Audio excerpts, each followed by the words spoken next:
They are perfectly aware what is going on here, what kind of game the West is playing. दुनिया का हर मुल्क, America से लेके quad की बात हो रही है। अभी G20 फॉरेन मिनिस्टर्स की मीटिंग हुई है, उसमें साथ में क्वाड फॉरेन मिनिस्टर्स की भी मुलाकात हो रही है। Our Western counterparts have gotten really bad with this, so they are not thinking about diplomacy anymore. They are now only deal in blackmailing and threatening everyone else.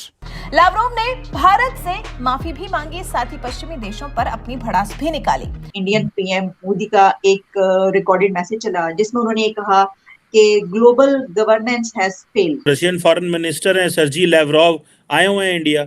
अब India जो है Russia से 38 अरब डॉलर की trade की है, business किया है। रूसी विदेश मंत्री लावरोव ने कहा, पश्चिमी देशों ने G20 एजेंडे को तमाशा बनाकर रख दिया है।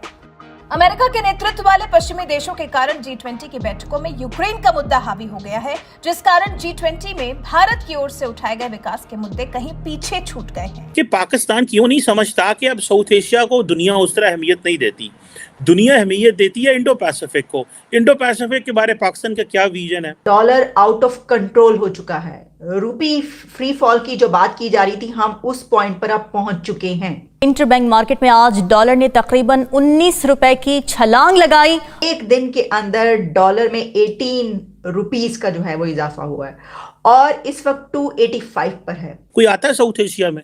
ये साथ इंडिया है, सारे जहाज जो थे लादे ने वो तो डल की लादा है। ये G20 वाले लोग जहां पे इकट्ठे हुए पाकिस्तान ने पैसे मांग लेने। इटली की प्राइम मिनिस्टर की तरफ से ये स्टेटमेंट आई है कि इंडिया के जो प्राइम मिनिस्टर नरेंद्र मोदी हैं वो पूरी दुनिया के मोस्ट लविंग पर्सनैलिटी हैं। लावरोव ने भारत से माफी मांगते हुए कहा, मैं कई पश्चिमी प्रतिनिधि मंडलों के अभद्र व्यवहार के लिए भारत की मेजबानी और ग्लोबल साउथ के देशों के सहयोगियों से माफी मांगना चाहता हूँ। अफगानिस्तान फारिग है, श्रीलंका, मालदीव्स, भूटान, नेपाल, ये सारे मुल्क जो हैं इंडियन इन्फ्लुएंस के अंडर हैं। बात हम करते हैं इंडिया से मुकाबले की, लड़ाई की, जंग की, हम तो 1 घंटा जंग नहीं कर सकते।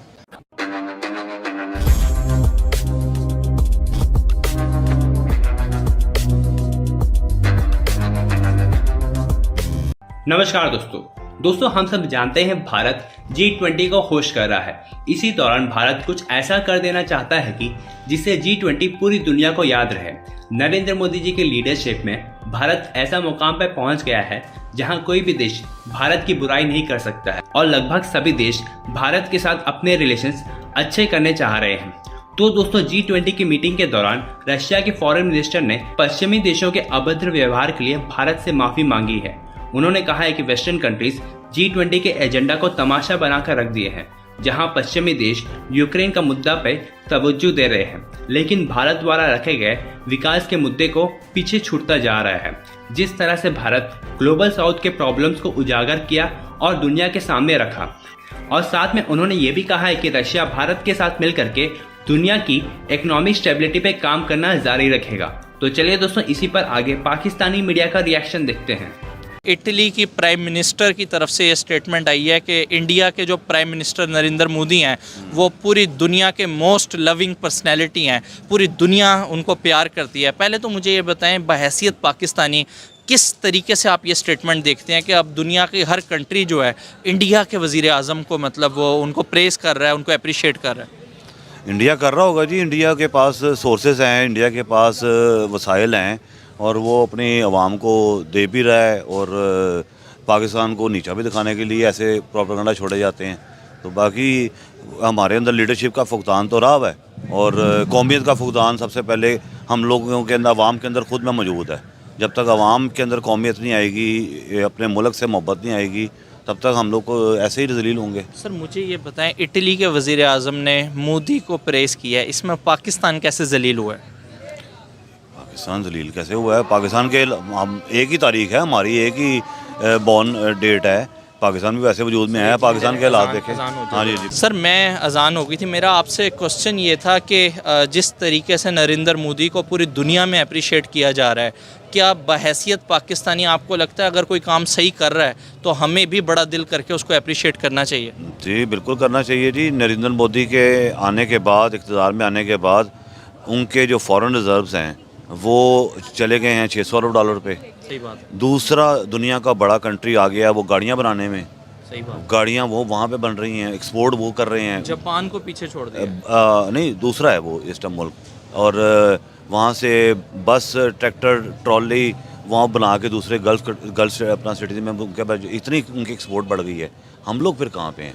$600 उनके रिजर्व्स हैं, हमारे मांगे तांगे पैसे पड़े हुए हैं, वो जो हम इस्तेमाल नहीं कर सकते। बात हम करते हैं इंडिया से मुकाबले की, लड़ाई की, जंग की, हम तो 1 घंटा जंग नहीं कर सकते। ये फ़ौज हमारी कर क्या रही है? ये सिर्फ आवाम को बेच रही है। पहले तो मुल्क गिरवी रखा हुआ था, अब तो इन्होंने आवाम को गिरवी रख दी है। जिस हिसाब से इन्होंने IMF के साथ डीलें करके, और आवाम को क्या फ़ायदा पहुंच रहा है इसका? कुछ भी नहीं। सर आपको बड़ी हैरानी अभी होगी क्योंकि आज- मेरा काम है लोगों से इंटरेक्ट करने का। आज $19 जो सा ना जंप किया। अब जो कॉमन मैन है उसको तो पता ही नहीं है कि ये डॉलर, उसको कहता मुझे क्या फ़र्क है। लेकिन फ़र्क ये है कि बैठे बैठे जिसके पास 50 लाख पड़ा हुआ था उसका 15-16 लाख रुपए कम हो गया। जिसके पास 20-25 लाख रुपए के डॉलर पड़े हुए थे उसके बैठे बैठे 14-15 लाख रुपए की उसकी अमाउंट बढ़ गई। सही बात है। ये हुआ क्या? ये तो फिर सरमायादारों का सारा गेम है ना। उसमें आवाम का क्या फ़ायदा हो रहा है? आवाम को तो कोई फ़ायदा नहीं हो रहा।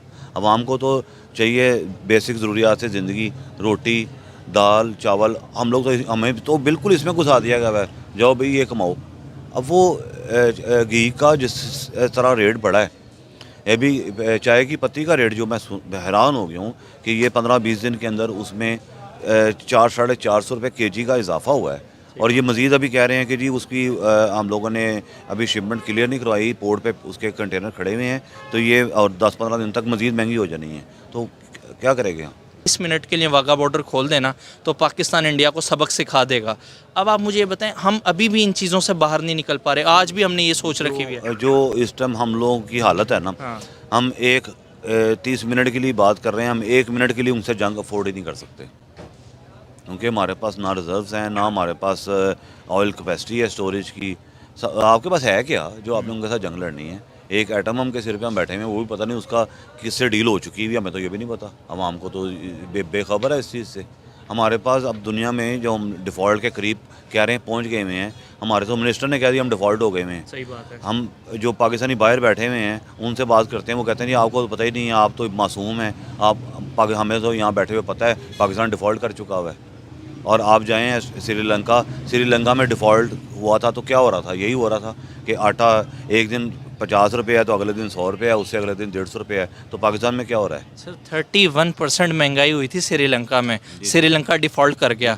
हमारे 42 से भी बढ़ गया। 42 से भी बढ़ गए। हाँ, तो अभी तक डिफ़ॉल्ट नहीं हुआ। तो हम क्या डिफ़ॉल्ट नहीं हुए? हम डिफ़ॉल्ट हो चुके हुए हैं। सिर्फ हमारे पास एक अल्लाह ताला के इनामात जो जिस पे हम बैठे हुए हैं कि उनके पास सिर्फ चावल था, श्रीलंका के पास, पाकिस्तान के पास ज़रिए जनास बहुत सारी हैं जिससे हम लोग खा पी रहे हैं।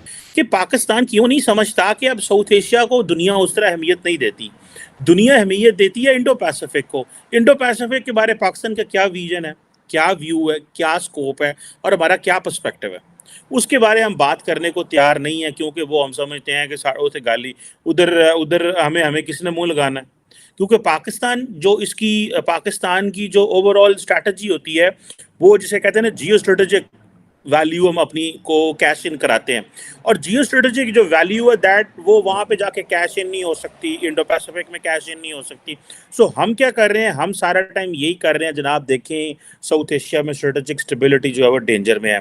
अगर साउथ एशिया में स्ट्रेटेजिक स्टेबिलिटी डेंजर में होती तो दुनिया की ज़रूर अटेंशन यहाँ पे होती। देखें साउथ एशिया को दुनिया वैल्यू नहीं कर रही, दुनिया वैल्यू कर रही है इंडो पैसिफिक को। दुनिया का हर मुल्क, अमेरिका से लेके क्वाड की बात हो रही है, अभी G20 फॉरेन मिनिस्टर्स की मीटिंग हुई है, उसमें साथ में क्वाड फॉरेन मिनिस्टर्स की भी मुलाकात हो रही है। दुनिया का हर मुल्क जो है वो इंडो पैसिफिक की बात कर रहा है सिवाय पाकिस्तान के, क्योंकि पाकिस्तान को पता है, क्योंकि अमेरिकन एंड वेस्टर्न जो कंट्रीज हैं उनकी जो इंडो पैसिफिक स्ट्रैटेजी है दैट रिवॉल्व्स अराउंड इंडिया, तो लिहाजा उसकी गल नहीं करनी। वैसे बायलैटरल ताल्लुकात हम उन मुल्कों के साथ रखना पसंद नहीं करते, क्योंकि ये जितने भी आसियान के ममालिक हैं, ये जितने भी Indonesia, Malaysia, Thailand, Singapore, Hong Kong, ये सारे जो भी हैं, उसके बाद साउथ कोरिया है, जापान वगैरह, ये सब जो भी इधर इस खित्ते में ममालिक हैं, ये सारे के सारे बड़े फेयर तरीके से चलते हैं। ये आपको प्रेफरेंशियल ट्रीटमेंट उस तरह अमेरिका और यूरोप की तरह नहीं देंगे। अमेरिका और यूरोप पाकिस्तान को preferential treatment in terms of businesses, in terms of जो इंसेंटिव देते थे वो इसलिए देते थे उन्होंने थोड़ी लोड़ सी, इन्होंने साड़ी का लोड़ है।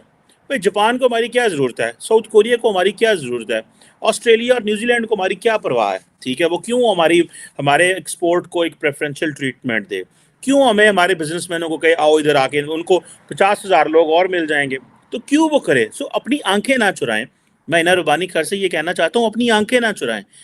दुश्मन और खित्ता, ग्रेटर रीजन, ये जो बातें हैं ये अपनी थोड़ी बदलें।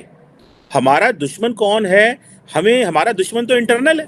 हमारी दुश्मनी तो फिर टीटीपी से हुई, हमारी दुश्मनी जो है वो तो फिर हो गई जनाब आपकी गुर्बत से, हमारी दुश्मनी तो जो है वो इन्फ्लेशन से है।